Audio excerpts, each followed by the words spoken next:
Hello, everybody. This is Angel Rebo, the CEO Confident, and we are here today with Neville Joffe. Hi, Neville. How are you? Hello, Angel. Wonderful. Thank you. Good to see you. Good to see you. So for everybody that maybe doesn't remember, Neville Joffe has been for the last almost 30 years, teaching financial literacy and financial principles so that the companies become aware of the financial implications of their business decisions. And we are here today to talk about some of the principles of Neville Joffe's theme, which actually he's been explaining to executives for so many years, which is what gets measured gets managed. So Neville, welcome again here. So why do you think that getting things measured to being managed is so important today? Angel, if you use a metaphor of a physician examining a patient who say, look, I'm not feeling well. I say, well, what do you mean you're not feeling well? I was not feeling well. Probably one of the few things the physician is going to do is take his temperature or her temperature, take blood pressure, take a look in the ears, etc., and get a reading of sorts. In the absence of measuring certain vital signs or metrics of the patient, this physician wouldn't even know which direction to take. So in a business, it's no different. We need to measure to manage, because people tend to examine numbers in isolation, and it is so dangerous. People look at revenues going up. Yeah, like, so what? What about your costs and so on? So having the right kinds of measurements, and I say the right kind of measurements, not a lot of measurements, I mean the right kinds of measurements, is so important for business health and to influence operational behavior by people who drive the profits in the business.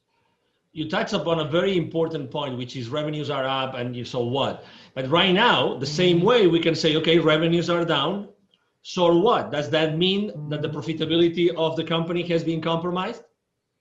No, far from it. Sometimes to the contrary.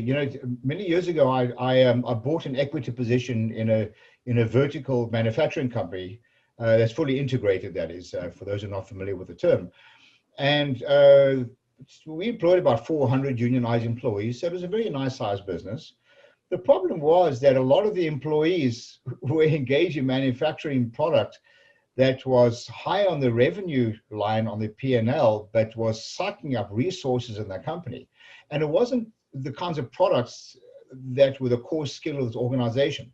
Long story short, we did some process mapping, and we went back and did some testing of utilization resources, and we cut out this particular line of business, which reduced our revenues by almost a third.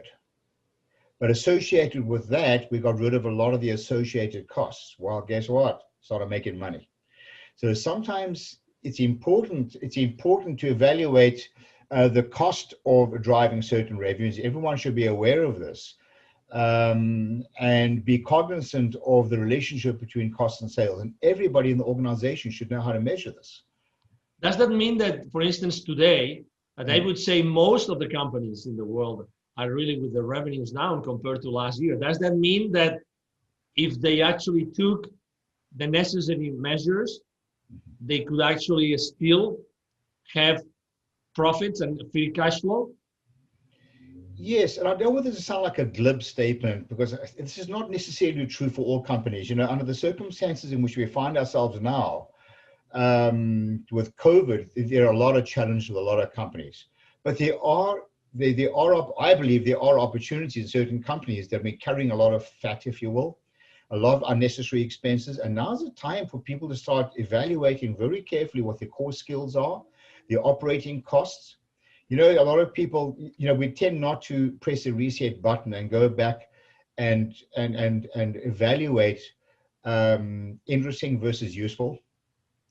A lot of stuff we do is very interesting and not necessarily useful. A lot of the numbers we generate are interesting, not necessarily useful. That's why we get into the topic of what gets measured gets managed. And sometimes we have to go back and take some very hard decisions and cut a lot of the fat. So this is a really good time to start really measuring very carefully the financial implications of certain operational behaviors and the financial implications of certain types of costs that, and I call this a deprivation test. Just cut out a certain process and see what happens. Quite often you'll find absolutely nothing. Absolutely. And what gets measured gets managed is actually part of your latest book, which is right now. I'm really happy I have one of them here with me. It's called, the Baker's Dozen's Rules of Highly Successful Business Operators. If you can see it, we're talking about chapter 2 today, so it couldn't be more timely, right? Because you talk about 12 different principles you have been teaching to more than 20,000 business operators and C-level executives for the last 25, 30 years. Is that correct? Yeah, it is. And in a lot of the organizations I work with a lot of multinational companies and growing entrepreneur organizations alike. And I see the same problem over and over and over again. I've experienced this in my own organizations, in my own companies.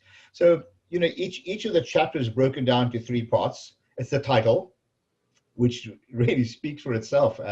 What gets measured gets managed. Don't evaluate numbers in isolation. Revenues are vanity. Profits are sanity. Cash flow is reality. These are what the people who've attended my workshops have affectionately called Nevilisms.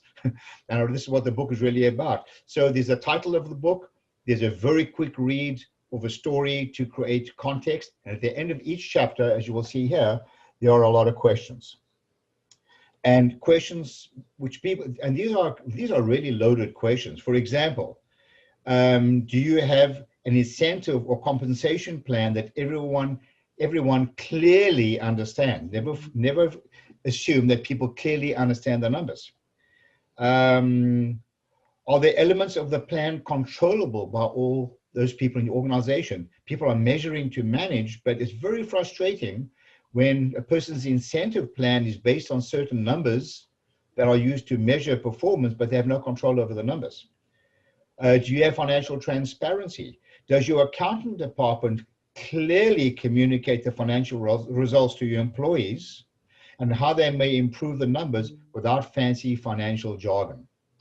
I can tell you, Angel, that I've been teaching this, as you said, for decades, and I've tested literally thousands of people, and I find the consistent results across the board, from grassroots, blue-collar workers to corporate executives, non-financial executives, that is. And I found that consistently people are less than 40% financially literate. Can you imagine expecting people to make financial decisions based on numbers when they don't understand the financial implications? One of the themes or the framework of what I'm trying to communicate to corporate executives is that shareholders invest in a business for one reason and one reason only: to drive sustainable profits and cash flow, right? Sustainable profits and cash flow. But to do that, you need to get your employees engaged. You need to educate them, and only then can you hold them accountable. Exactly. Bang on. So I would like to suggest that, as you read this book, and everybody, we're gonna make sure that people have. I mean, this is a copy which was like printed. The book is still not available for purchasing. We have only. I mean, this has been a book that has been actually made thanks to the contribution of a lot of different executives. Is that correct? Oh, absolutely. We've had several hundred executives from various companies who have been kind enough to contribute to the book, and we've had some really engaging conversations about some of this content. Exactly. So we would definitely like to have more questions from the people that is watching this interview today to actually contribute to the book if they want to do it. So we will be more than glad to do it. Is that correct, Neville? Yes, absolutely. And if anybody wants to see some extracts of chapters or some of the questions, please email me at Neville, that's Neville at bizwisdom.com. That's bizwisdom.com, Neville at bizwisdom.com. I'll be happy to send you a soft copy of some of the questions and or even of the chapters and get your input. Excellent. Well, thank you very much, Neville, for being here with us today, and to everybody watching this interview. So thank you very much. I'm sure that you have enjoyed this conversation as much as we have, and you have a wonderful day. See you soon. Bye-bye. Thank you. Bye-bye now.